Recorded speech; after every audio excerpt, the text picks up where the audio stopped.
Good morning from Western North Carolina again. I have been thinking about writer's block a lot lately.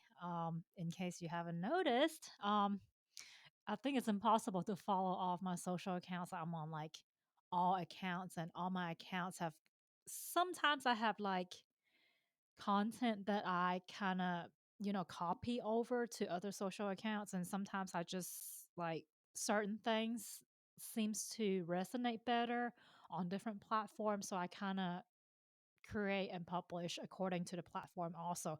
But lately I have been writing about writer's block a lot more than before. So so this is actually from one of my newer articles I've published on Medium. It's called Writer's Block is a Symptom of Unresolved Trauma. Now, I know trauma is a big topic lately.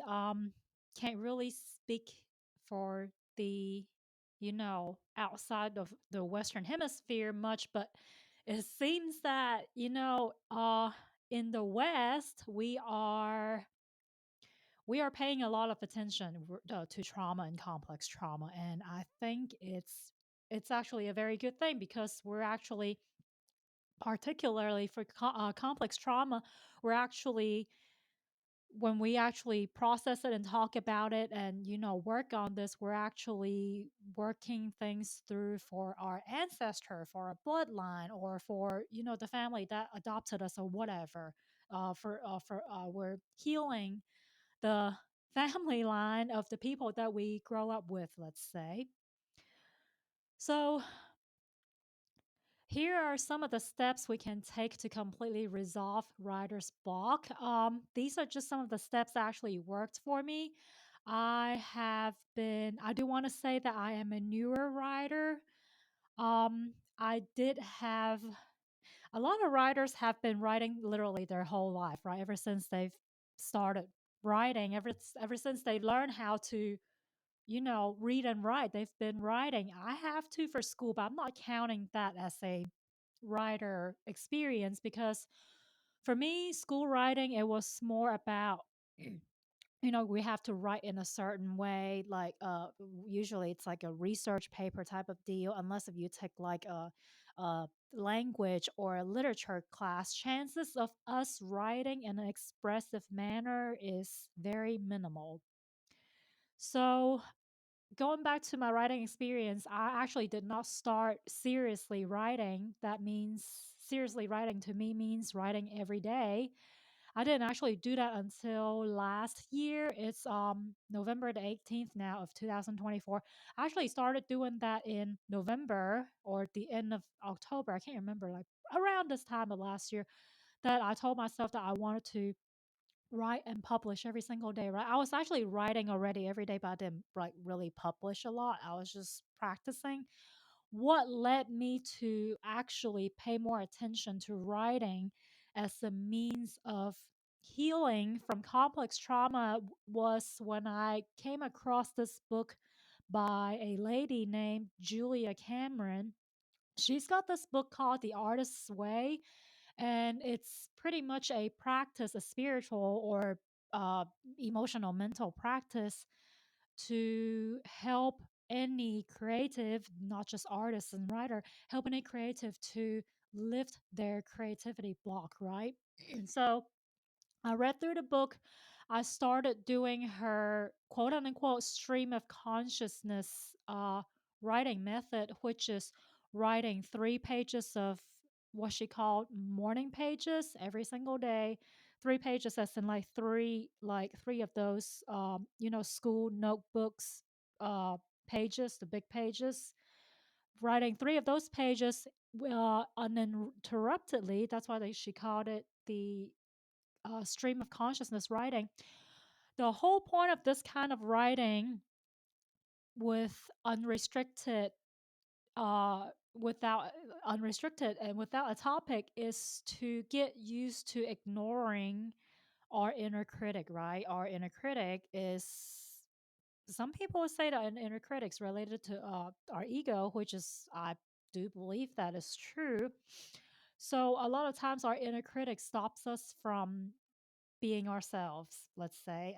Obviously, it stops us from saying a lot of stuff, expressing things in, I would say, in both a good and a bad way, because we do kind of need some filter when we want to, when we want to connect with other people. We don't want to just say like anything that's on our mind, especially when some of this content could be offensive.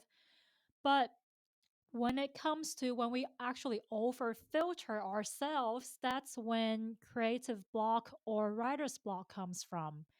So, fact of the matter is that trauma and complex trauma disrupts memory, focus, and emotional regulation. All of these are crucial, absolutely crucial for writing and creativity. And very unfortunately, I didn't realize this when I first started writing daily on Medium, right? And I really wish that someone told me sooner. Uh, I wasn't told this sooner because I never talked about it sooner. Okay. So, this is another reason why I think it's important for us to actually talk about this today. Um, that's one of the things, right? Trauma strips us of our expression. And when we're stripped of our personal expression, we also, our connection to other people also suffers. So the funny thing is, I started writing every day to help me process complex trauma. Again, going back to Julia Cameron's book, The Artist's Way. What attracted me to it, it was because of I was trying to be a content creator, and I found myself like very, very blocked when it comes to creating. I remember me sitting in front of like a notebook or a screen for hours at a time, which was not cool. But really, once I started writing, developing a writing habit every day, writing for a certain amount of time every day, no matter what, and not learning not to judge my output, everything became a lot easier. So when I first started my daily writing journey, I wasn't entirely sure what I was doing, but something deep within me felt an overwhelming urge to express myself, right? In a way that others could understand, because I felt misunderstood my whole life, really.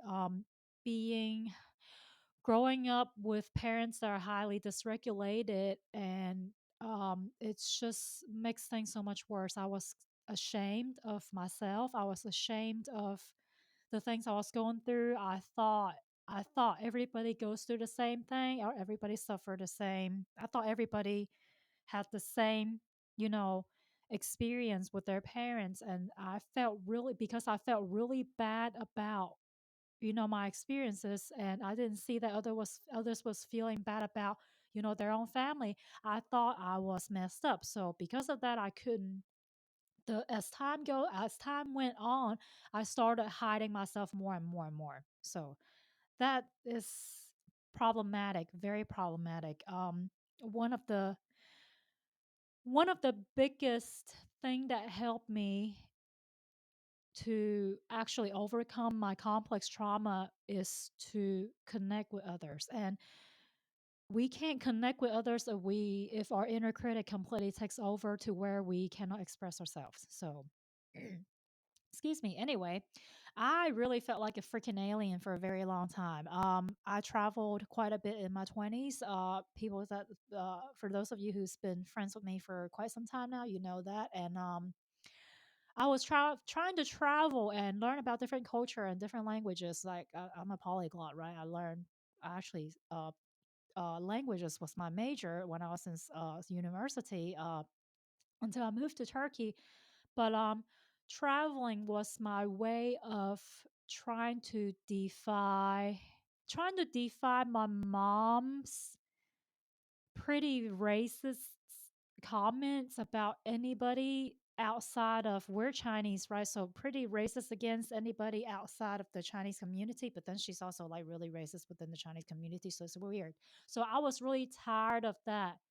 racial supremacy bullshit. So I decided to study cultures that are traditionally in Chinese history. I was a big history buff when I was little.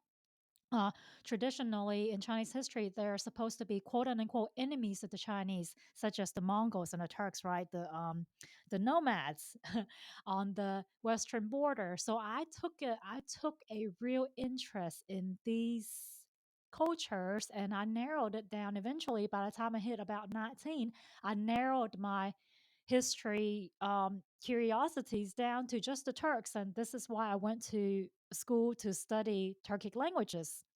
And I eventually moved to Turkey because of that, because I wanted to defy what my mom was, trying to teach me about other races, pretty much. So it's funny how it's funny how a lot of our actions are either, based on our condition or based on us trying to defy our conditioning.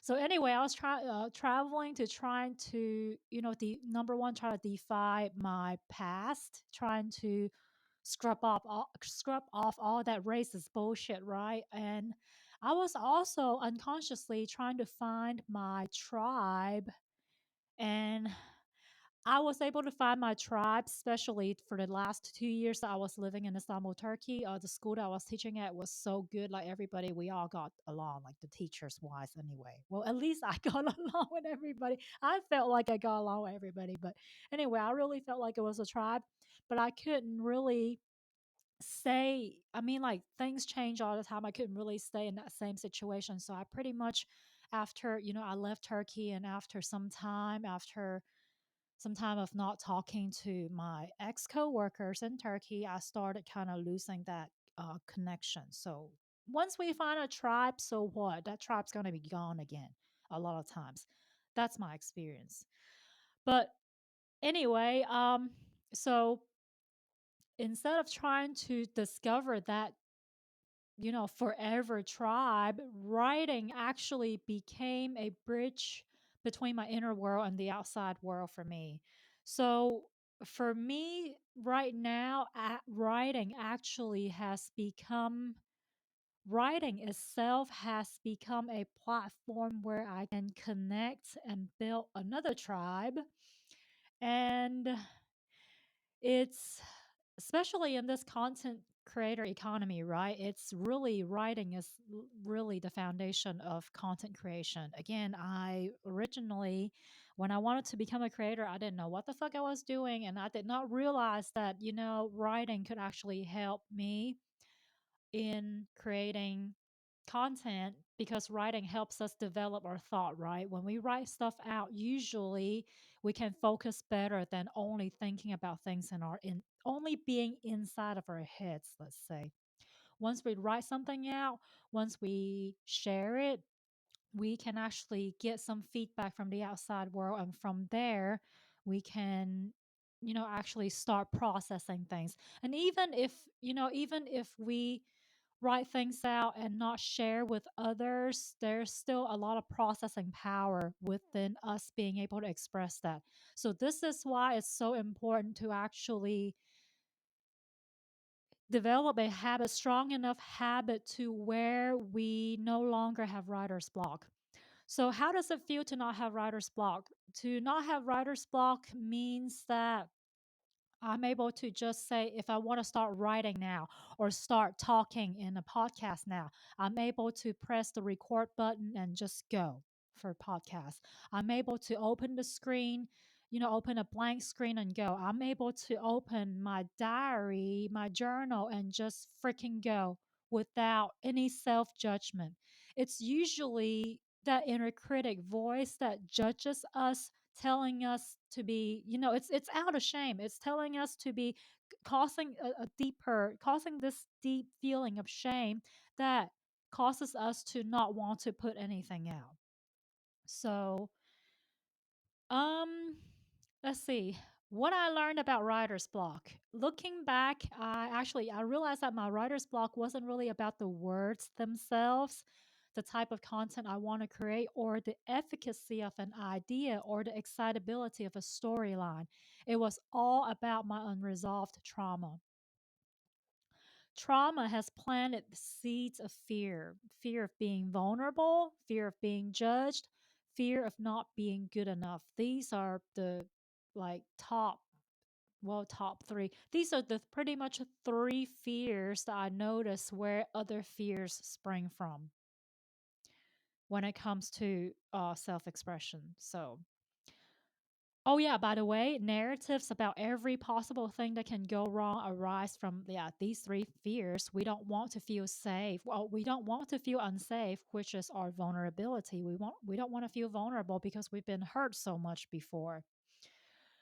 We don't really want to be an outcast because we are social beings. We don't want to be judged by the tribe, right? If we are judged wrongly by the tribe, that can affect our survival. It's been like this for like hundreds and thousands of years. So, um, and we think we don't deserve love and respect. This comes from the foundation of feeling not good enough. If we grew up in environments where it has been unsupportive, this is one of the main things that we will experience. This a sense of feeling not good enough. And literally, the only way to actually break through all these fears is for us to actually just take that first step and just let go and open up. I know I hate it when people tell me to freaking let go because complex trauma is a lot more complex than just letting go.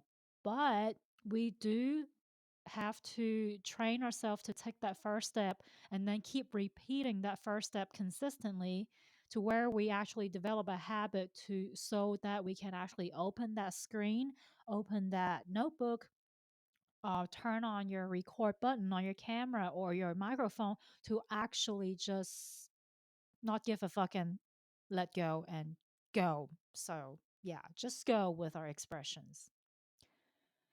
So I do want to mention that writer's block for me didn't really go away overnight, nor its disappearance was a linear process. But there are certain practices we can observe that I found very helpful. Um, yes, I did go through. It probably took me about the first 3 months to actually be able to start writing within the first 10 minutes of me sitting in front of the screen. And then it got better. And then it kind of got worse again. And then it got better. And then it got worse. But the overall, as long as we stick with, whatever goal that we set for ourselves, for this case, if you're a writer or a content creator, our goal is, if you're listening to this, our goal is trying to overcome this writer's or creator's block, right? So our goal is to just keep doing it until it becomes our instinct. Once creating, putting our expressions out becomes our instinct, then nothing can stop us. Nothing will stop us. It will still be there. The inner critic will still be there, but it won't be able to stop us. The power won't be as great as before, let's say.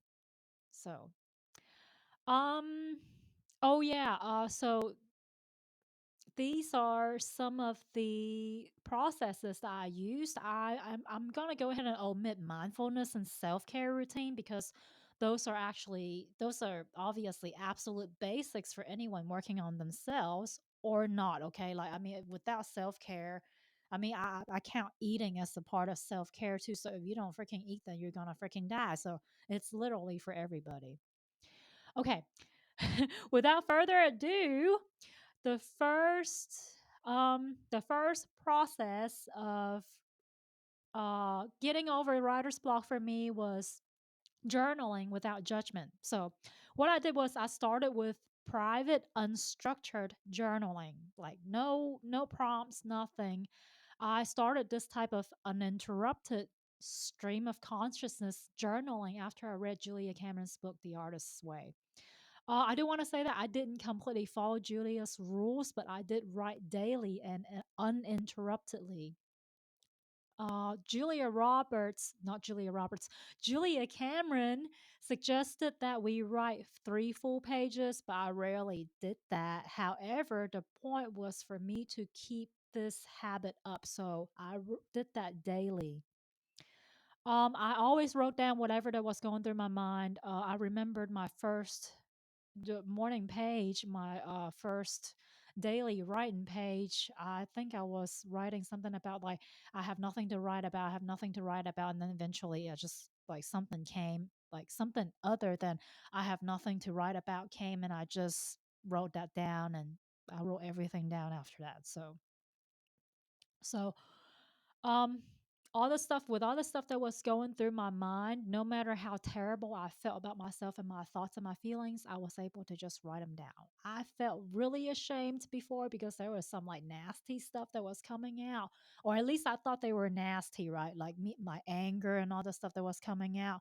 And I really had to like not look at that after I write everything, and I couldn't face it for months like at a time until months, probably about 6 months later, after my first journal entry, right? My first daily writing journal entry. That's when I actually had the courage to look back. And when I actually read back, like read my journal entry, like they're not even bad actually. Like so that just tells you how the inner critic can throw us into this mind trip, right? This whole guilt trip about, oh, you're a bad person. Oh, look how angry you are, blah, blah, blah, blah, blah. All that is just fucking bullshit. Um, oh, I do want to say that I also wrote freely without worrying about grammar, structure, or audience. That's very important because our inner critic like to nitpick at anything that is, that is for it to grasp onto. Anything that doesn't matter, such as grammar, really. Grammar does not freaking matter. As long as you can understand yourself, if you're writing to yourself or if you're writing to other people, if they can understand you, who the hell cares? So we're not in school. We're not writing for school. So grammar does not fucking matter. I used to be a teacher, so a language teacher. Yeah. um, Oh, I do wanna say that, this is funny, a lot of people likes to use, like, really fancy notebooks and stuff. I've actually really liked the 50-cent notebooks, the composition books that you can get from Walmart because number 1, I'm cheap. I don't care about, like, using, like, really fancy notebooks. I do have fancy notebooks, and they're still sitting in a corner, and I right now, I have my cheap 50-cent composition book right next to me. So, it's not really about how expensive something is or how pretty something looks. As long as it serves its purpose, then that's my best friend right there.